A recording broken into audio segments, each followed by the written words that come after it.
Wah, kalau dibedah lagi Quran ini orang bodoh banyak ya.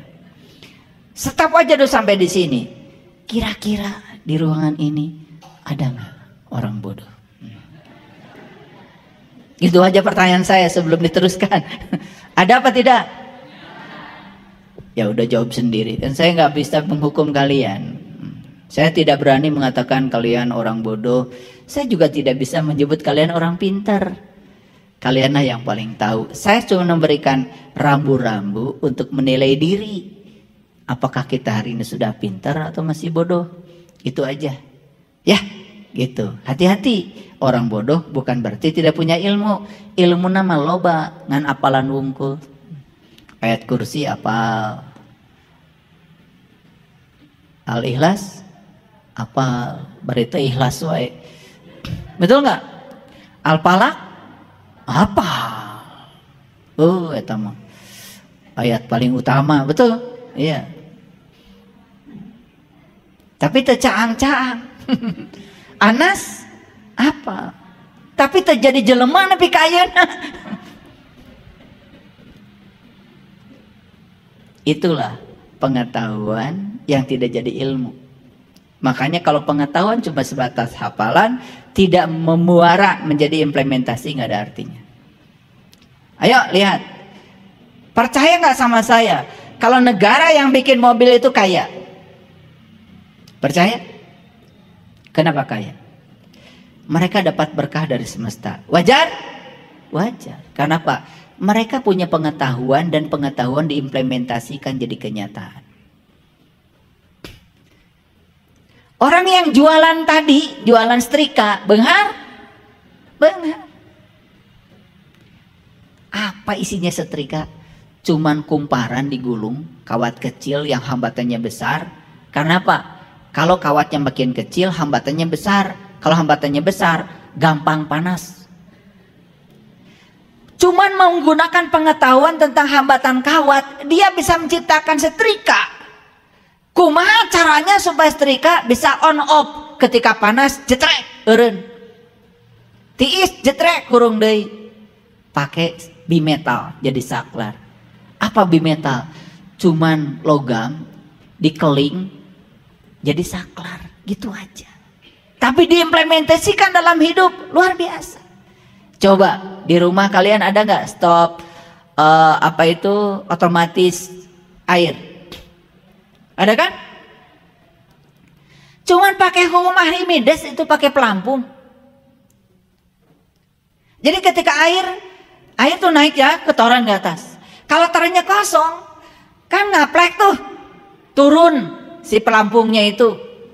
Begitu air naik, pelampungnya kan kedorong. Begitu kedorong, klak, mati saklarnya. Air berhenti. Kan teu kudu naik ka luhur. Itu orang soleh teh nu nyieun, nyieun pagawean nu manfaat keur batur. Cari cing wae atuh. Ngaku soleh. Bayangkan sekarang. Betapa susahnya saya naruh toren di lantai 3. Begitu toren penuh, saya kudu naik ka luhur, unggal poe. Maehan keran. Gara-gara pakai stop otomatis, stop keran otomatis. Cuma pakai pelampung saja. Harganya berapa? Di toko besi itu harga otomatis cuma 125.000. Tapi seumur-umur kita dinyamankan, betul nggak? Bayangkan ibu-ibu sorangan di imah, cai ngocor terus. Orang tidak menciptakan itu. Hayang maehan keran, naik ka luhur. Duh, nya ibu, nya sorangan, nya geus kolot, kudu naik ke lantai 3. Cai can maot geus labuh teh heula. Betul nggak? Saya tanya sama kalian, itu orang yang bikin saklar otomatis untuk air di toren itu soleh nggak? Eta nu soleh teh membuat sesuatu karya yang berguna buat orang lain dan menolong orang banyak supaya tidak susah, itu soleh. Kalian mengartikan soleh kan lain. Kadang-kadang baca itu, pakai speaker keras-keras, dicarek, amek-amekan, ngamuk, dianggap penistaan agama. Ini pengertian soleh ini sekarang sudah bergeser. Batur noloba manfaatnya disebut salah. Dan masjid nih, masjid saya nih di sini. Kalau nggak pakai saklar otomatis di toren, riweuh atau nungguan masjid, mau tangtu betaheun nunggu masjid. Tiap keran pinuh naik ke luhur, Sekarang mah tinggal pelampung naik, tak, mati. Ini hukum Archimedes. Setiap benda ketika berada di dalam suatu fluida, maka dia akan mendapatkan gaya apung ke atas. Namanya gaya Archimedes. Banyak gak yang hafal hukum Archimedes? Loba. Tetapi kalau tidak menggunakannya, bodoh. Maka hukum Archimedes dipakailah jadi kapal laut. Betul? Kapal laut terbuat dari besi. Coba bisa ngapung tadi laut. Gara-gara ada kapal laut, ada transportasi yang murah. Kalau naik pesawat kan mahal. Makanya lebaran biasanya kapal laut pada penuh. Betul? Murah. Yang menciptakan kapal soleh enggak? Yang menciptakan pesawat soleh enggak? Nunyian sendok soleh, nunyian peso, garpu soleh. Ari marane geus naon?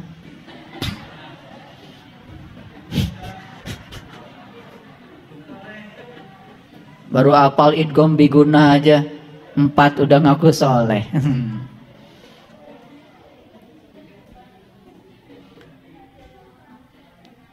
Non mati ketemu iya, idgham apa itu? Nun mati ketemu iya.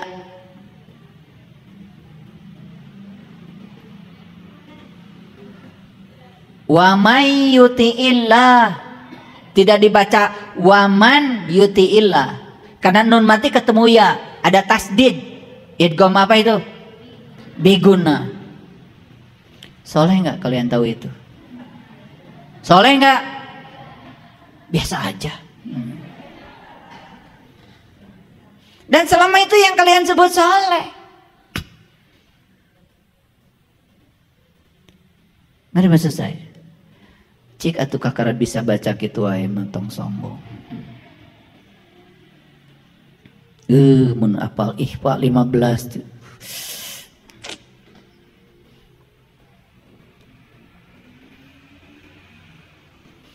Bagus itu, tetapi itu baru dimensi awal, dimensi kulit. Dan sekarang waktu kita habis untuk memperbaiki makhraj dan bacaan. Batur mah habis menciptakan sesuatu yang berguna bagi orang banyak. Ari nu ngadamel sisir soleh. Kebayang ya rambut saya kayak apa tukang sisir, betul nggak? Soleh jadi rapi kan? Kalau saya sisirnya pakai ini aja, sisir saya. Makanya saya nggak bisa rambut panjang. Makanya istri saya dulu, kenapa kamu nggak mau dinikahin sama? Dulu ada yang naksir sama dia dari TNI. Sebetulnya bukan tidak suka profesinya kata dia, cuman nggak suka rambutnya suka cepak. Begitu dapat saya cepak terus tiap hari. Karena saya tuh nggak bisa, nggak kuat kalau rambut panjang itu. Dan saya itu nggak kuat kalau pakai kopiah, liur. Jadi mohon maaf ya, saya ceramahnya nggak pakai kopiah ya. Yang pakai kopiah soleh. Maaf ya, saya tuh kalau pakai kopiah liur. Sampai sekarang istri saya pusing cari kopiah yang dipakai nggak liar. Jadi saya di rumah kopiah itu udah banyak sebetulnya, macam-macam merek. Kabeh liar. Pokoknya kalau asal pakai pusing saya itu, nggak tahu. Ya mungkin saya nggak boleh pakai kopiah mungkin. Ya terserah kalian mau ngaji atau enggak sama saya, karena saya nggak bisa pakai kopiah. Ya. Jadi mohon maaf ya kalau saya nggak pakai kopiah, bukan saya tidak sopan, bukan tidak menyesuaikan diri, bukan. Pusing saya. Mana mending pusing saya atau mending ceramah? Ya, mending ceramah kan, jadi saya nggak pusing. Nah, pesan Imam Syafi'i itu udah terkenal ya, ahli fikih yang sudah sangat terkenal. Bahkan ajarannya sudah jadi ahlus sunnah wal jamaah kan? Ya. Saya sitir juga dari pendapat beliau. Aku tidak pernah berdebat untuk mencari kemenangan. Aku mampu berhujah dengan 10 orang yang berilmu, tetapi aku pasti kalah dengan seorang yang bodoh. Karena orang yang bodoh itu tidak pernah paham landasan ilmu. Jadi Imam Syafi'i cuma mengajarkan, kalau ketemu orang bodoh jangan berdebat, karena kalian akan kalah. Beliau mengatakan 10 intelektualitas bisa saya kalahkan, kata Imam Syafi'i, tapi saya menghadapi orang bodoh 1 gak kuat. Ya.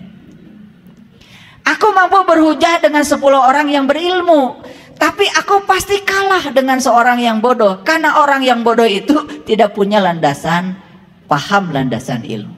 Makanya orang bodoh dengan orang bijaksana cuman 1 bedanya. Orang bodoh belum pernah bijaksana, tapi orang bijaksana pernah bodoh. Jadi makanya orang bijaksana kalau berdebat dengan orang bodoh tidak bijaksana. Ngerti maksud saya? Kalau orang sudah bijaksana ketemu orang bodoh, langsung, oh saya kan dulu pernah bodoh seperti dia, ngapain saya berdebat dengan dia? Gitu. Karena orang bijaksana pernah bodoh. Jadi kalau orang bodoh kan belum pernah bijaksana.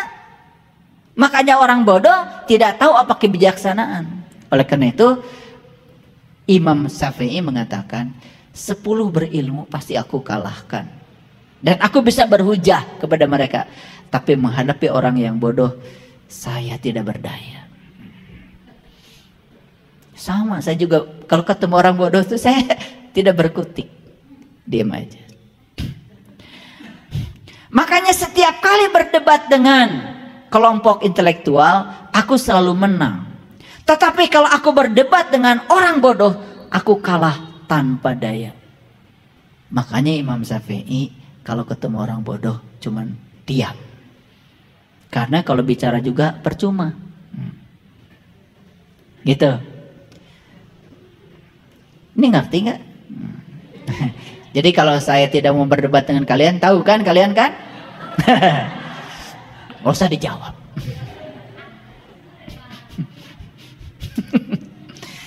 Apabila orang bodoh mengajak berdebat denganmu, maka sikap yang terbaik adalah diam, tidak usah ditanggapi.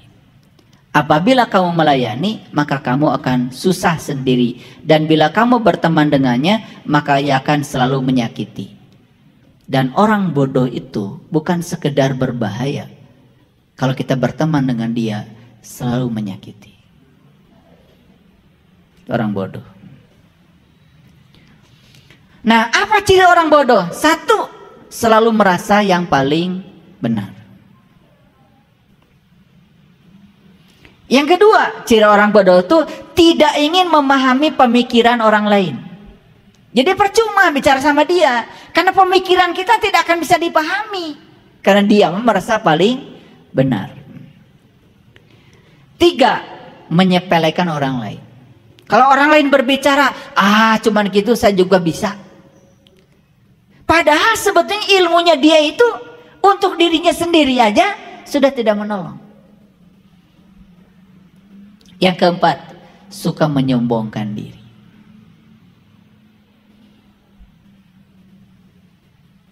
Yang kelima, ingin selalu terlihat pintar. Padahal ketika dia itu bicara, tampak kelihatan bodohnya. Apalagi kalau diam, tampak kelihatan kelemahannya. Tetapi dia selalu ingin terlihat pintar. Yang keenam, close minded. Pikirannya tertutup. Tidak pernah mau menghargai pikiran orang lain. Kumaha akang. Tidak serius dengan ucapannya sendiri. Jadi kalau dia berucap, ini orang bodoh, ucapannya itu tidak pernah serius. Bahkan sering berbicara dengan kata-kata yang tidak pas di tempat yang tidak pas. Saya menghargai gurauan, tetapi kalau bergurau di tempat yang tidak pas, itu kebodohan. Yang kedelapan, mengulang kesalahan yang sama. Yang kesembilan, bercanda di waktu yang tidak tepat. Kesepuluh, suka menyalahkan orang lain atas kesalahannya sendiri. Nu salah namanehna, nu dicarekan batur. Dasar bodoh. 11, mengabaikan perasaan orang lain. Tidak punya rasa. 12, bersikap agresif ketika berada dalam konflik. Jadi kalau cari orang bodoh mah lihat, kalau ada konflik, kata-katanya rocos, panon bolotot, agresif kalau ada konflik. Ilmunya mungkin banyak, tapi ilmunya tidak menolong dirinya. Merasa lebih baik dari orang lain. Orang bodoh mah erek diuk hese, hayang pangharupna. Padahal datang panerina. Dasar bodoh. Banyak berbicara yang tidak bermanfaat. Jadi kalau berbicara itu tidak ada gunanya. Suka ikut campur urusan orang lain. Dari 15 ciri ini, ada berapa yang ada pada diri kalian? Ada semua?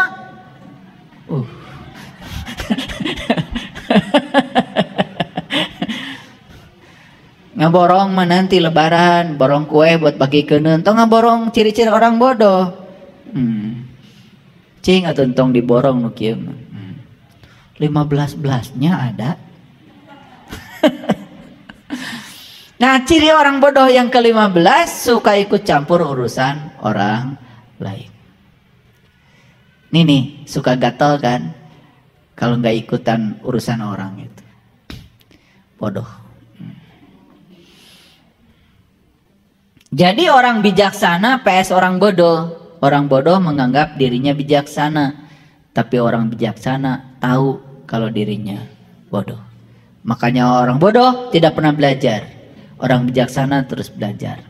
Safari, jalan-jalan membuat seorang bijaksana menjadi lebih baik dan membuat orang bodoh lebih buruk.